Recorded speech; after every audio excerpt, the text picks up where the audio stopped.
Welcome to Veteran State of Mind. I'm your host, Garen Jones, and today I'm joined by Mrs. Alana Stott. Alana, welcome to the podcast, mate. How are you doing? I'm so glad you didn't introduce me as Mrs. Dean Stott, so that's good. It's a good start. Does that happen a lot, does it? It does. I'm often addressed as either Dean's wife or the wife of the Special Forces guy, So Alana Stott in herself is a person. It's interesting. Although, to be fair, maybe like the wife of the Special Forces guy is to just tell people, do not fuck with this person or you will get fucked up. Yeah. But you're a busy bee. You have got a lot going on. Congratulations on your MBE. Well deserved. That was awesome. I mean, I'm not sure if I'll ever get over the pictures of Dean in a kilt, but... Or Tommy in what he called a quilt. It was a quilt. He hated it, and he hated everything about being fancy. My 7-year-old son. well, you look great, and I'm glad you had a great time. Well deserved. So congratulations on that. There's loads that we could go into. You've had an incredibly busy, incredibly impressive life. You're a prolific author. You've done all kinds of different things for all kinds of different people. You've got a few books coming out, so we're going to do a couple of episodes because if this was Joe Rogan, we might be able to fit them all in if we had a few hours, but we haven't. So I want to kind of start with your kind of background because we'll talk more in the next episode about what it's like to be a military spouse. But what was it like to be a military child, a pad brat, if you will? What was that? What was that like growing up? My dad left the military before I was even born, so I actually didn't spend any time in the military world. He was in Northern Ireland, and then he got out just before I was born. So, and that was a kind of a choice he made because he was in with my brother. So him and my brother were raised by my mum when he left. So she was a single mum. She had a third child as well. So she was raising 3 kids in Aberdeen, Scotland, a kind of council estate there. Super impressive woman who worked 3 jobs. We always had food, we always had clothes, etc., etc. But any sort of extras was all on us. So that was where the working life really began. So I started working when I was 11. And from there, that was the way we were brought up, is you want it, you work for it. So you started work at 11. By age 12, you had 2 jobs. I actually did, yeah. Like you said, like that was the way you were brought up. But was it something that you embraced, or was it something that? I mean, right. So right now, for people, because obviously we're just recording on audio. You're in First Form HQ right now. We've had Andy on the podcast. Kind of entrepreneurship is, I think, a trait, a talent that some people, obviously it requires hard work, but it's something that maybe, do you think it's in some people? Was it in you? Is it something that drove you? I guess when the question is nature or nurture, really. My older brother, he wasn't so interested. I wanted things. I wanted to do other things. So money is a requirement of that. Like, one of my biggest passions was always helping people. So those were my 2 things, where I like to make money and I like to help people. So those 2 things kind of combined. So 11, my first job wasn't even paid because the guy said that I was too young to pay. I wasn't too young to have working in his place, but I was too young to pay. But what it did do was it was a railway cafe down the train station, and they had these ham and cheese croissants, and ham and cheese croissants were like a luxury in my world. So I worked for food, and what I would do was I would use that experience to learn about working in a till, working customer service, working in the catering environment, and so when my next job at 12 came up, I had this experience already. So I wasn't just walking in the door at 12 years old saying, pay me. I was saying, well, I know how to do this. I know how to do it. So I got £1.50, I think, was the salary when I went to the fish and chip shop. But this guy was a raging alcoholic, basically. And he would just basically open the door, turn on the fryers and head off to the pub and just leave me to do the work. So I probably done a lot of food poisoning at that time. Again, and that was like where I guess the management head came on, because it was just all on me. So I was in there doing these things. And then really out of the catering, it was when I was about 13, that was when my brother went, well, actually, I see Alana making money, so I want to get some of this. I want to be able to buy stuff.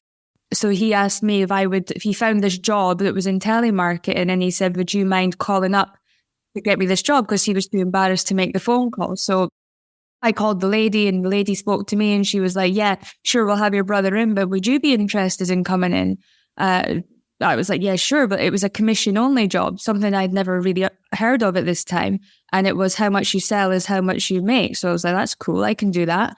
Went in and I learned everything there was about the sales process there. And then I guess as I spent a bit of time there was as my mum was getting more and more sick. So what had started off with like, this gets me extra treats and extra luxuries, was now starting to become a more of a necessity because she was getting sicker, so she couldn't do her job. So there was bills needing to be paid. So our money was starting to go to helping the bill payment. And then when she ended up in the hospice and it was kind of over for her, the full responsibility then lay with me. So there was like 3 jobs that I was doing while going to school and while my little brother was just 6 at the time as well. So there was a lot to kind of juggle. But what you learning was about that art of management and balancing and all these things that come into, I guess, the working life, a woman as well, because later on that skills that I developed at 14, 15 came when I needed them, when I had 3 children myself, had businesses and a husband to manage. So you mentioned you wanted to help people. Where did that come from? I guess the biggest influence on my life, my great auntie Molly. So she passed away a couple of years ago, and during COVID, she was 95, and she was born 1924. She worked all her life, like that was her thing. She never had a day off sick. Never married and never drank. That was her secret to longevity, I guess. No men and no alcohol. But she really taught me the importance of helping other people first. So even as young kids, it was, you get up and let somebody sit on the seat on the bus. If somebody needs a hand with something, you help them. If you can help someone with their shopping, you do. So the little things that you can find and develop as you grow from a really young age, there's always someone that needs help. And she taught me that, and it kind of was embedded in me. And I guess I realized really young that it feels good to help people. And the more that I would see people that needed help, I would say, well, I've got these abilities that I can help them. So I'm going to do it. And that really was a super young age. I think I was about 8 when I seen the issues in Ethiopia, and I was like, I'm going to do a sponsored famine and raise some money. So there was always, I would see problems and I would want to help them.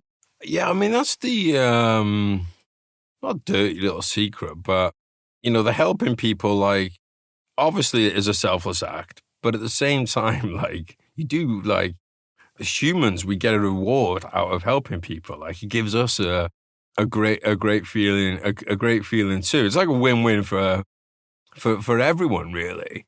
Was it like a conscious thing that you had in your mind, or was it just because you'd seen it through example, you never even had to think about it? It was just there. This is just the way we do things. Again, it's back to that nature tree. I had people that were living in our same household who, I mean, my dad probably won't listen to this, but if he does, apologies, Dad, but he is very much about himself and his direct, like, me, my brothers, and him, and that's kind of it. Like, he 100% doesn't get why I do what I do, but it really confuses him.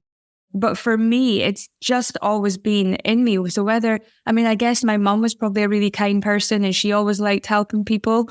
Some of my siblings maybe go the other way, but so I've never been able to answer that nature and nurture. I just know that I've always since a really young age thought about other people and like enjoyed helping other people. And yeah, 100% there's a karma side of it. I always find that if I'm having a bit of a shitty time or if things aren't going so well for me, I do something good for someone else, just some random act of kindness, and things always start to improve. So there is definitely some sort of karma element to it as well, but it is a feel-good factor.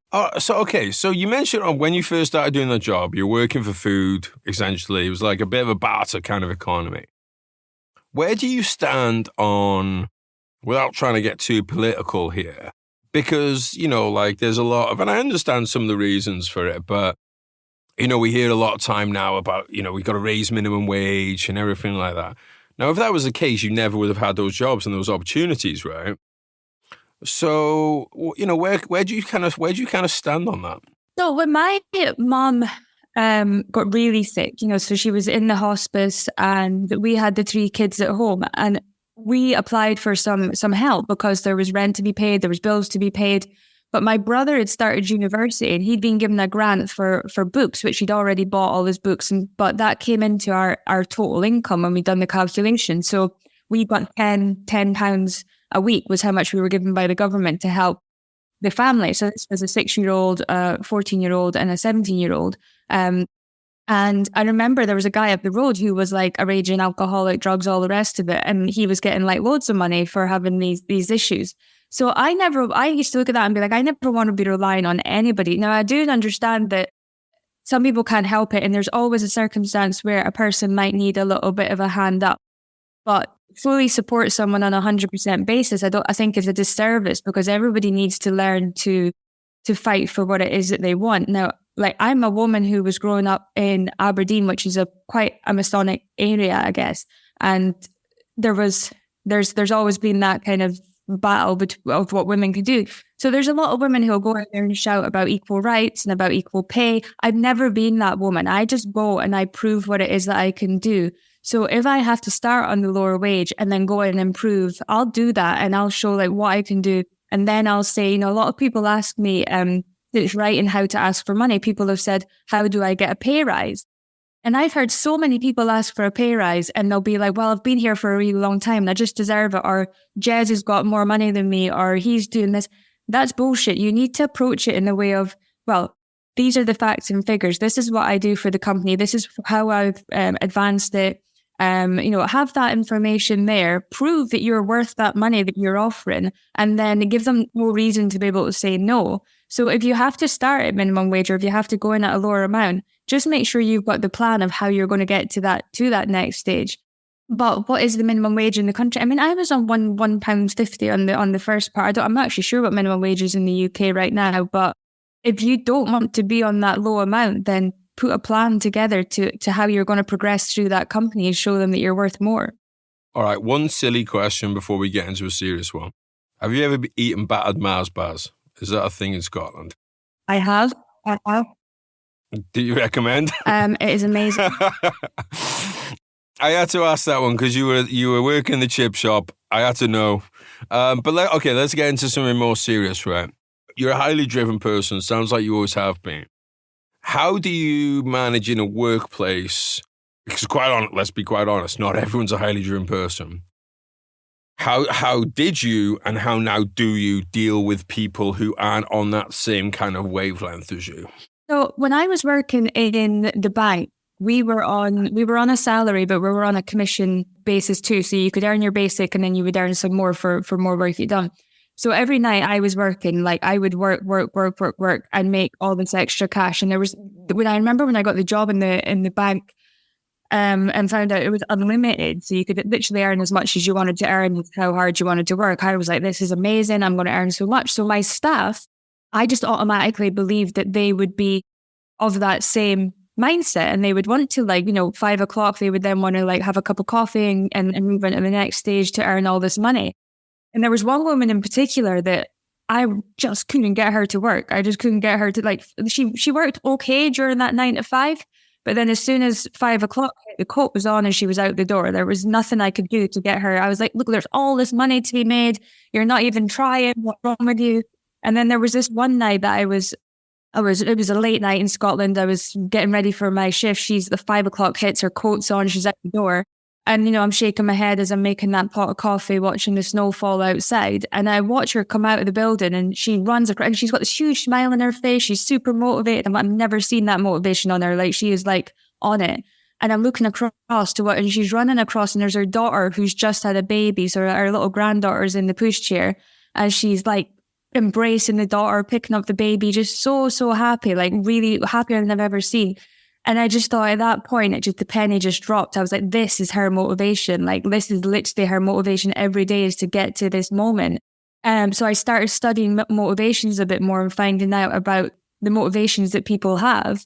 And then that was my first task for every new member of staff that I ever worked with, was find out exactly what motivates that person. And then I do it with like people daily life, my friends, my family, my work colleagues. I find out what motivates them, and that helps me get them to do what I want them to do. So that would be you can't get people to motivate by your motivations. Doesn't work. That's a fucking great point. And I mean, that is applicable to business. It's applicable to the military. It's applicable to sports teams. It's like, that is universal. So listeners, get your notes and pen book out now. Write that one down, because that is fucking gold. All right. You've written a book. No, you've written several books. We're going to concentrate on one today. And the reason I really wanted to talk to you about this is because I'm sure you're the same way. I'll get people hit me up on Instagram. Never spoken to them before. Get a DM. Hi, I'm doing this thing. Can you contribute some money to it? No previous relationship, no plan, no nothing. And especially in this day of Nigerian scammers and stuff, I'm like, well, okay, not just Nigerians, but people are very bad about asking money. And I think this book you've done it's a really important book, because it's something that, you mentioned in the book, it's a super strength really to be able to do this, because for some reason or another in society, we have like an unwillingness to ask for money. And I don't know if you've ever listened to, have you ever listened to Jordan Peterson? Yeah. So like, one of his things, he says that one of the reasons men get quite often pay rises more than women is because men are willing to be more disagreeable, quote unquote disagreeable.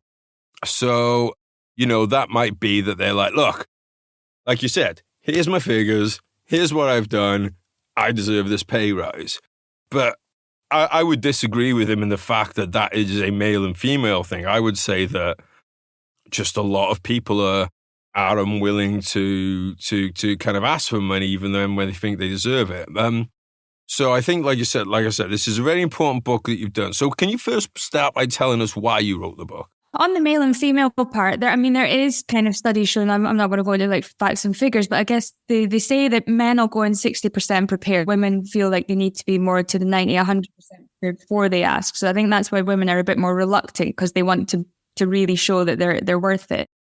The book was written really over all the years of asking for money. I've never stuck to one way of doing it. I've from 11 asking for the first job to going into telemarketing, door-to-door sales. I was a debt collector. I was a bank manager. I've learned different ways that I can get people to give me money. But I was with a colleague one day in Newport in Orange County in California. Super prominent guy, Ferrari outside, whatever it might be, really business savvy guy. And we were having this meeting, and he said, I need to take this call. And then he came back and he literally turned white. He was sweating. He turned white. And I was like, what's wrong? Like, if somebody just died, what's going on? He's like, I just hate this part. I said, what part is it? He said, I've got to, ask for the money. I've got to ask for the payment. I was like, well, what's wrong with that? And he was like, I hate asking for money. He said, don't you? And I was like, no, I don't. I love that. It's my favorite part. And he was like, well, you're totally unique, because most people hate it. Most people hate that stage. It's up there with public speaking, etc., of people's greatest fears. And he says, why don't I? Said, well, I've just, over the years, I've just come up with this thing. And he says, you need to write a book. And I guess that's really where the conversation came from. And I thought, well, I could write this down. And it was initially, I was writing it down to help nonprofits, because a lot of people would ask me to help them with fundraising. So I thought, if I write something down, and then it just, as I started coming up with why are people scared of asking for money? What is it like when people do approach people on the internet and say, give me some money? Like, how awkward can it be? What are people doing right? What are people doing wrong? And as I started putting it together, I was like, yeah, this is a book. There's so much information there. And, I really do start with things like motivation, how to identify motivations and things. And then I go into fear and why people are afraid to ask for money, or why people are afraid of anything. And I try and flip people's mindset on how they deal with their fear. There's a lot of books, your special forces guys, I won't name the names, but they talk about fear, and they talk about how they fight fear and all this. Everybody's got fear. It's bullshit if you say you don't have fear. I don't know anybody who doesn't have fear in their life. But It's how you deal with it and how you can flip the switch on how you're thinking about it. And the greatest thing for me is knowledge. The more you know about a subject, or the more you know about whatever it is you're dealing with, the less fear you've got around it. So I thought, if I can put that into a formula, and the formula that I developed is basically called MAPS. And the MAPS, came from the basics of what MAPS are, getting you from A to B. MAPS is the same thing. It's about mindset, accountability, planning, strategy. And I put all that down as to what you need to know and how you gather that information. And it's like anything else. It's like you could take it a little bit of each part of it and do a little bit. You do it all. I mean, I'm not saying I'm in America, I'll get sued, but I'm not guaranteeing success. But you put it together, and I'm telling you, you've got a better chance of it. But there is also a section in the book called How Not to Ask for Money. For example, DMing someone and saying, give me, yes, you will get, and I've made all these mistakes, and that's why I'm speaking about it. You will get the people that will just do direct approach, like I'm doing this fundraising. And a lot of the time the direct approach like that happens because this is a cause that is super important to you. It could be, veteran suicide. It could be human trafficking. It could be childhood cancer. When you take on that cause, you take it on full-heartedly. So when somebody else doesn't just accept that DM saying, give me money, it's almost like, why would they not? That's when you're approaching it the wrong way, because you're approaching it as a cause and you're expecting everybody to feel the same way about it as you do. You have to approach it like a business plan, like you were looking for funding in your business. You need to sell them on what the benefit is to them. Now, if that's that specific topic, say, let's just take veteran suicide. If you approach a fellow veteran who is passionate about that subject, you're likely that they're going to join in on your cause. But if you're approaching someone who knows nothing about the community and knows nothing about that area, you need to sell it in a way that this is how it's going to benefit you. This is how it's going to benefit your company. So however you're looking at it, you need to make sure that you're looking at it like a business. Fundraising in itself is a business, whether it's nonprofit fundraising or whether you're fundraising for investment in your company. Treat the fundraising process as a business in itself. Right. And we all have a finite amount of money, and we all have causes that we believe in. I donate to charities, and they're all cat charities because that's what I care about. So veterans can fuck off, honestly.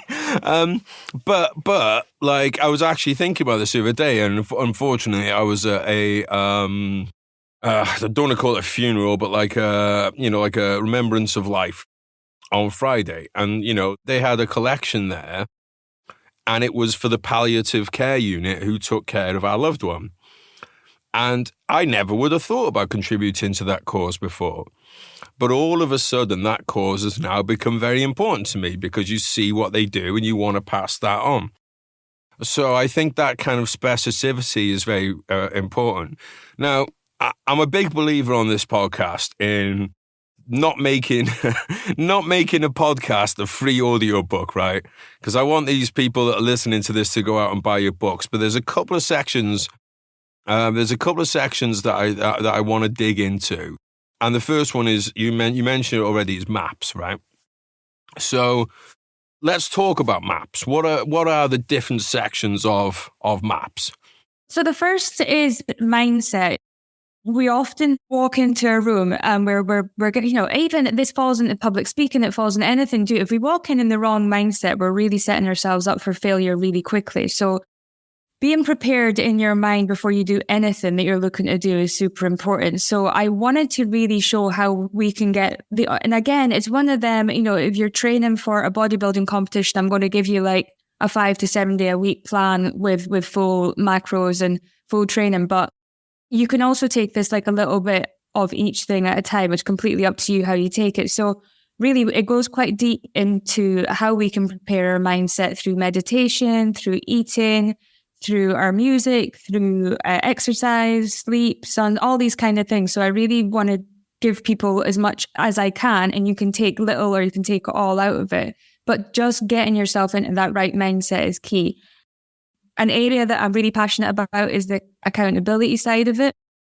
Obviously, personal accountability is super important, and making sure, in my world, the buck stops with me on absolutely everything. I don't blame, I don't have excuses. And I think that's something that the world could do with more of in general is just stop with the kind of excuses and blame that we're putting out there, but taking responsibility for your actions, but also for other people's actions. You've wrote Dean's book, so you know a lot about some of the things that we've done, but a particular challenge that we were doing, there was one person who was assigned a lot of the tasks that needed to be done. And there was something about him that just wasn't sitting well with me. And no matter how many times he told me he'd done these tasks, I was just like, I need to double check. And he would call me a micromanager. He would have a go at me. But I kept kind of digging. And then, long story short, he hadn't done the tasks he needed to do. But if I'd not really taken the responsibility there and probed him for it, we would have went forward, and it would have been too late by the time we found out the tasks weren't done, because inevitably if the challenge failed, it was down to me. So I wouldn't have been able to say, yeah, but he didn't do this or she didn't do this. If the failure happens, the failure is on you. So taking personal accountability and responsibility, not just for you, but for your entire team, is a super important part of getting that right. And then the most important bit, again, is planning. The planning stage, as Dean would say, prior planning and preparation prevents piss poor performance.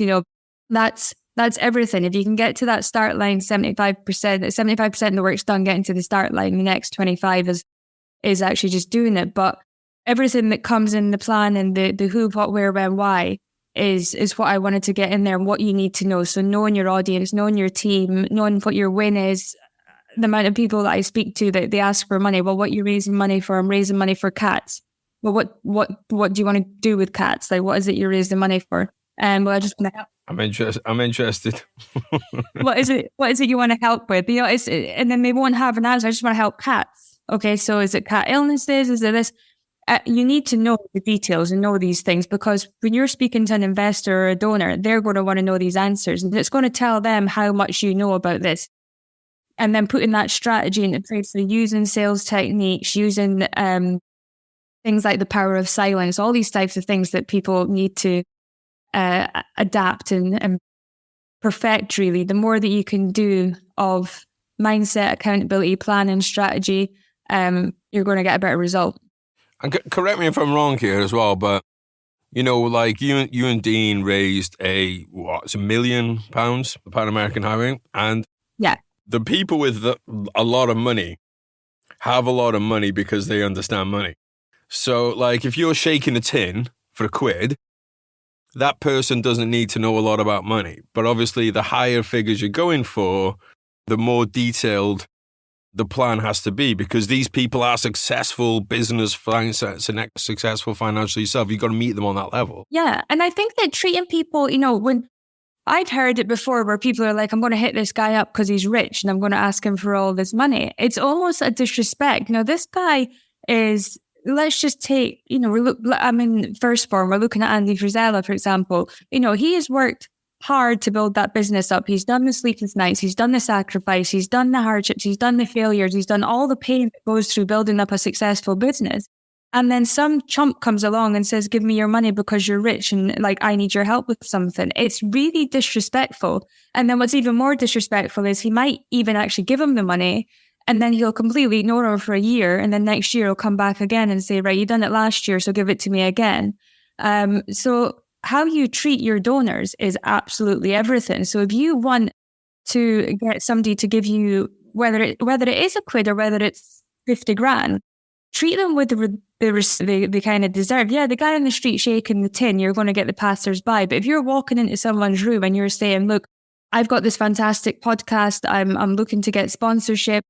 I know this about your company. I know this about what it is that you're doing. This is what it is that I'm doing. This is how I think we align, and this is how I think we'd work great together. This is the benefits to you and how it would enhance your business or your personal profile. Having all that information and showing them the respect that you've done that research is going to take you that step further than just saying, well, you're rich, so get to me.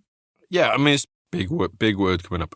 Specificity is important, right? So if you've got a podcast about the gym and you go to Rolex watches and ask them for a sponsorship, what's the return? So you go to a supplement company, so that, yeah, I guess that comes into the planning too.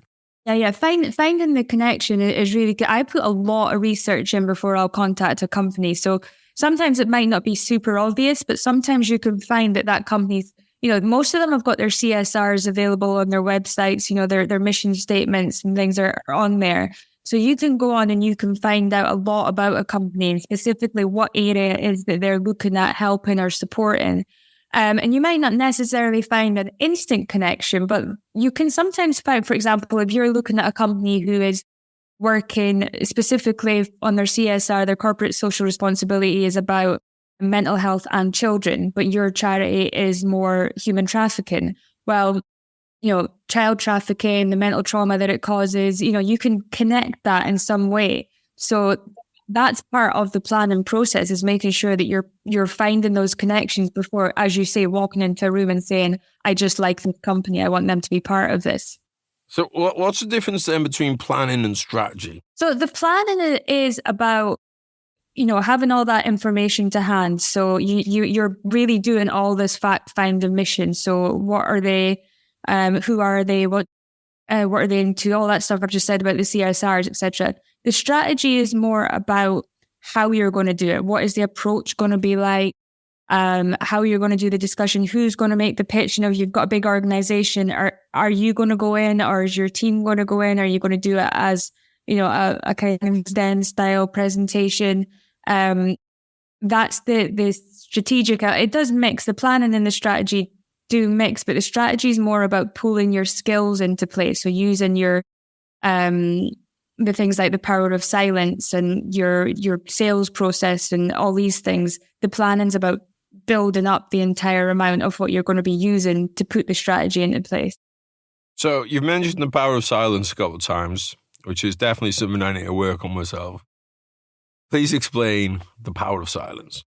It's an interesting veteran thing as well, because you lot never shut up. So it's something that I with Dean a lot. But we are awkward fillers as humans. We don't like that moments of quiet. We like to fill the space. So I feel like when you've done the pitch and you go in the room, I've worked with a lot of salesmen that just can't close. There's now apparently specific jobs for closers, for people that just come in and do the closing, because people really find it awkward to close a pitch.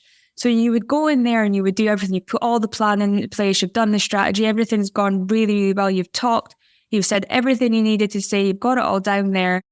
And then you just keep talking and you just keep talking and you just keep talking. You don't give them any chance to absorb it, those few seconds to just take it in, because it's really uncomfortable and like nobody's talking. So I'm just going to keep speaking and I'm just going to keep filling. But something that I talk about in the book is the practice of the samurai, similar to how they adapt their mindset.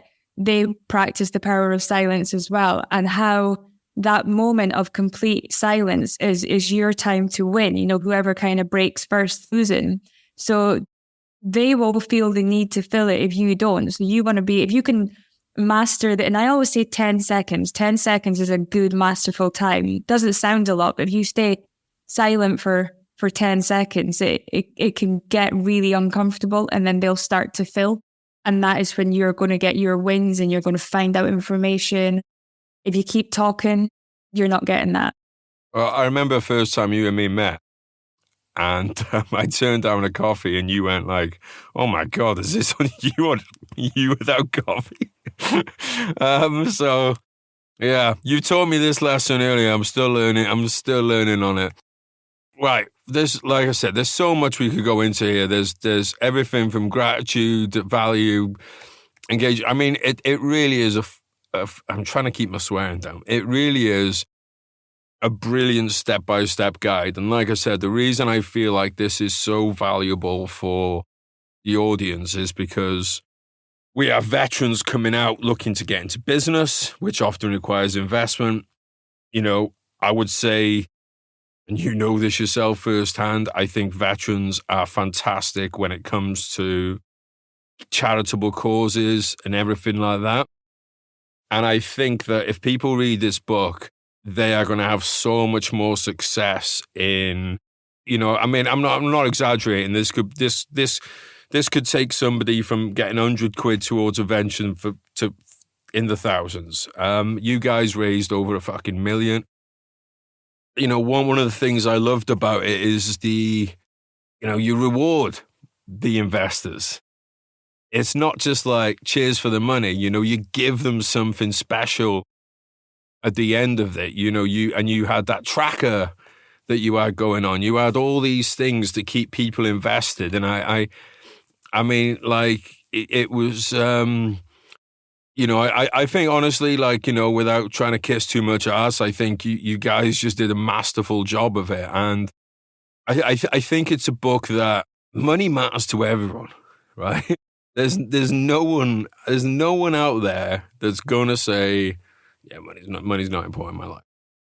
So whether it's someone that's working at McDonald's and wants to work their way up, or someone that's planning an event, I mean, the only people it's not going to work for are people in the army, because you go and ask for a pay rise and they'll tell you fuck off. But like, it's a highly valuable book. But before we wrap up, I was actually I was talking to my mum earlier, and I was talking about, I was talking about you, and I was talking about Emily.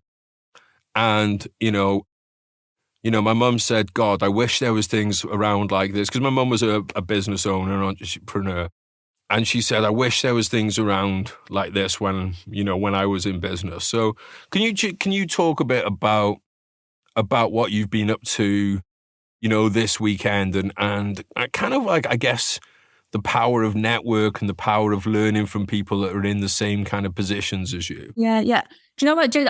Because I think one of the most important things in the book that I want to make sure, especially for your community, and it's something that, because I work with Dean, and I've worked with Dean ever since he transitioned out of the military, and he got these little courses that you get, he got his medical discharge, and then he gets his little course of how to write a CV and all these various things, and then sent out into the big bad world.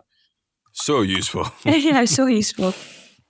And I went to some of those things, and I was like, oh, holy shit, like, this is really bad, because a lot of the guys that come out, they'll go into, let's just say, for example, the security field. It's a big industry for people to go into once they leave. So there's a big step there, for example, that you're now leaving from an employed world to a self-employed. So again, make sure that you kind of sort that out.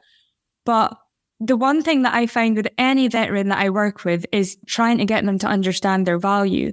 And it's something that I go a bit deeper into in the book. But even with Dean will go out and he will save people. He'll evacuate embassies. He'll do all these incredible things, but try and get him to send an invoice for doing it. It's like, no, not doing it. Can't do it. It's too hard. And I spent so much time trying to get him to understand his value and to understand the value of what it is that he does. But because for you guys, what you've done before is all about life, like that literally is the value of your job is life.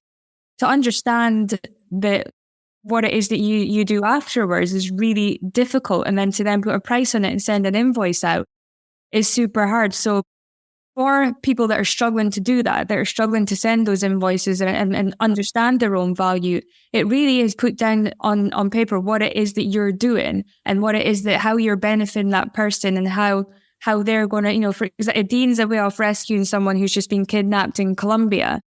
If that person isn't rescued, what is the cost of that to his family, to his company, to everything else that goes on from that? And so, because I always say you have to send an invoice before you go and do the rescue, and he'll be like, this is a person's life, Alana, we need to go in. I'm like, yeah, but this is your business and you still have to understand the value of that. So regardless of whether you've been a fireman, a nurse, a veteran, it's really difficult to understand your own value. So that's a really important part of the book. Before we move on to the other bit, sorry, can I just jump in real quick? Because I think you just brought up a fucking brilliant point there, which is, I mean, especially someone with Dean's background, but even every soldier, you've had hundreds of thousands of pounds invested in your quote unquote education. Now, if you went to do an MBA at a university, you pay like, off the top of my head, let's say it's $100,000 to do an MBA, and then you charge accordingly to that.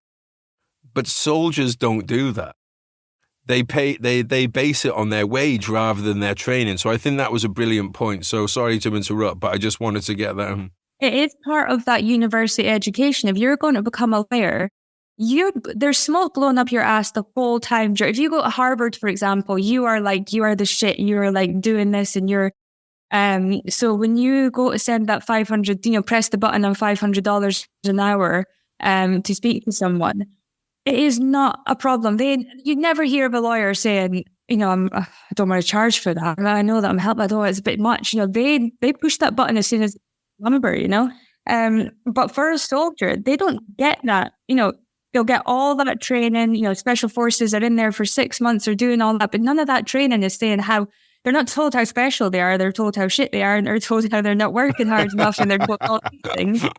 So yeah, they get the education in universities. So don't ever undervalue yourself just because you weren't told it during the training phase, for sure.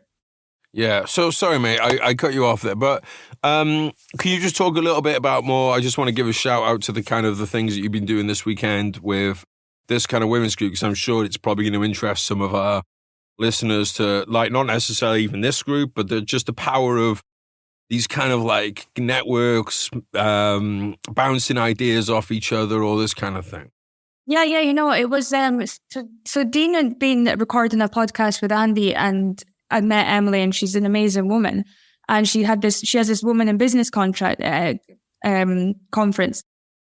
And it's basically win without the woohoo. That's what she describes it as. So she says there's enough kind of bullshit women in business program that's just like, oh, I love you too, you're amazing, this kind of fluffy stuff. This is about like really making impact and building your businesses and just being a bit more kick-ass with what you're doing. So I loved that.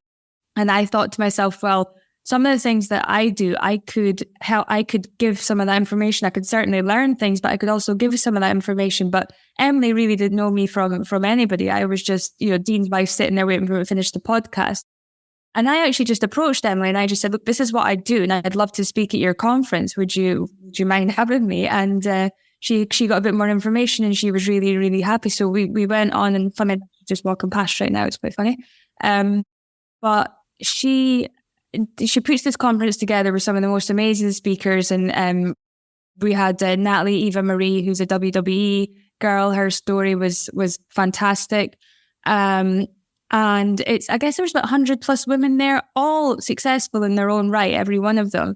And we would do whether it be a workshop, presentation, a speak, and then we would all just get together of the evenings. It really was just, I guess, a big networking session and meeting like-minded women. But it really did turn into something quite powerful for me, because I was able to speak about not only the how to ask for money or the she who dares, but the work in human trafficking and various other things that we do. And there was a lot of people that I was able to kind of, again, with the fundraising, how to look at different things, how to ask for different things. I'm really hoping that a lot of people were able to take some stuff from it and learn. But I'm not a huge networker myself, because I'm a total introvert. You've met me and Dean. Dean's the outgoing one. He's the loud one. He's the one in your... I'm the quieter one behind the scenes, just kind of doing stuff. But I really enjoy... I've been in networking meetings before, and yeah, they can get boring. They can get alcohol fueled, and then you're not really doing much. But what Emily does is pretty special, and I was really blessed to be part of it. Now, there's two more things that I need to talk to you about before we wrap up, mate. We'll finish with the books, but first of all, tell us about the podcast you got coming up. Okay, it's me and Dean have created that together. Or am I jumping the gun here? Is this too early to talk about it, or can we talk about the podcast? We've waited to release it because Dean's got a show that I can't reveal, but that's going to be coming out soon. So we were waiting to release the podcast to kind of coincide, but it's taken a little bit longer.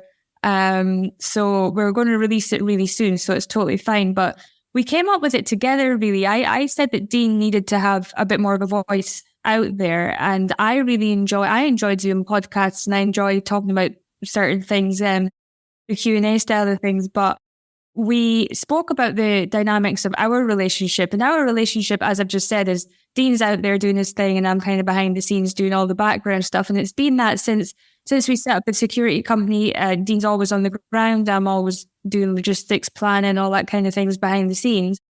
And specifically when it came to the bike ride, sure, Dean broke the 2 world records and, done something that was like out of this world amazing. But I was doing the fundraising and the planning and all the things that went on behind the scenes.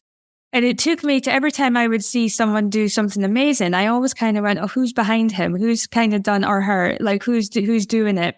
And I would learn a little bit more about that person. And then I would realize that there was like this dynamics in these types of couples that was unique. But I feel like there were so many people, like normal people, who are in that same position. You know, maybe you've both got ambition, but then one of you has to stay back with the kids and one of you goes out to do the job. One of you kind of gets that glory moment where the other one's always just kind of handling things behind the scenes. And I wanted to find out what the dynamics were of that. So we really just started interviewing couples and pairs. And it's been fascinating because so much things are very similar in these kind of groups of people, and many people that you see like front and center, they're like, couldn't do any of it without her, couldn't do a thing of it without, I'd still be stuck like working in the gym or whatever. So we're finding it really interesting. And we think it could really, really help people, especially those people who are in that situation where they're starting to build that resentment around the people that they're with, and like, he's getting all this and who am I, and I've lost my identity, I don't know who I am anymore.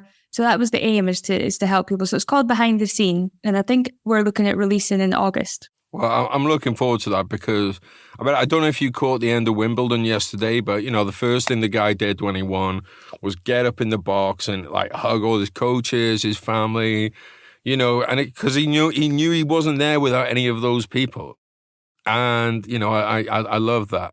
So I'm looking forward to that. Now let's finish with where's the best place for people to get the book? So I'm going to say Amazon. Like you're in the UK, Jess, so I'd get you to search it for me. But Amazon's probably the number one. Sorry to interrupt. I will link it up in the show notes. But do you have signed copies or anything like that? Yeah, I've got in the US. I've got signed copies. I would love to have some over in the UK as well. I'm so sorry. I know that's your audience too. But yeah, Amazon, Barnes and Nobles, all these kind of usual book selling places. Alana.com, I've got signed copies on as well. And then, you know, Instagram, etc. You can hit me up if you need anything.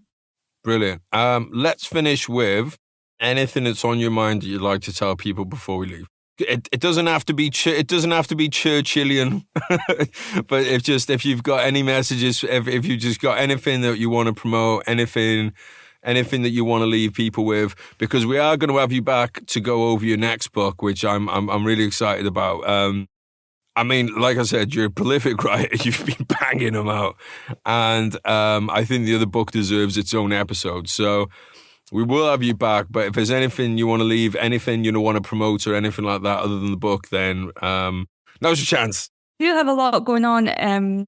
With How to Ask for Money, She Who Dares comes out on the 31st of July. I've got the 3 kids' books that are coming out throughout the year, but they all follow the same theme. So Behind the Scenes podcast, it's all about just really getting off your ass and just doing, and just being like, there's just so much complaining going on in the world. There's so much victimhood and excuses. And it's just like, if you want to succeed, none of that's going to work. So I think each one of my books, whether it is How to Ask for Money, showing you how to actually be successful in fundraising. She Who Dares is about empowerment, I guess, and it's about how you can overcome absolutely anything, and where you start doesn't dictate where you live. And my kids' books are called Live Your Own Way, Who to Help Today, and Me and My Friends Play. And they're all based on living the life that you want to live, and a life that helps people, and a life that is fulfilled. So I feel like that's my theme, and that's what I'm trying to carry out through each book, is about the giving back side of it as well. You're going to be getting another MBE at this, right? How many MBEs are you allowed to have? You're going to have a roll like that. But it's been an absolute pleasure having you on, mate. Hopefully I'll be seeing you in October. I will be out in Southern California, so please prepare a hammock for me. You can spoon with Dean. I've told you that anytime. Won't be the first time. You know the story about me and him sharing a bed? No? Do I? So when we went down to London to do the meeting, we basically had a choice. They said, well, you can have 2 rooms or you can have 1 room with a desk. So we took the room with a desk. Me and Dean were in bed together watching Bake Off. And I said to him, do you reckon this is the first time a ghostwriter slept with the author? You didn't know that? That's unbelievable. I didn't know you got offered the 2 rooms as well. That's kind of disturbing, because you could have just taken 1 room with a desk and then took the other room and somebody could have slept in that. You know, you had that option by the sounds of it, but you didn't want that. So it's a bit strange. Not an option for military guys. I gotta say, he's a nice cozy sleeper. But mate, thank you so much. Please say hello to Emily and Andy for me. I really appreciate your time. I'm going to link everything out in the show notes, and we'll try and get you on as soon as possible to get it around the release date. Recommend everybody check out the book. But the problem is, next time we do a book together, now you're in trouble because I read this book. so mate, thank you so much for your time, Alana. I really appreciate it. Thank you for the work you've been doing. Congratulations again, and all the best, mate. Take care. Cheers, mate. Have a good day.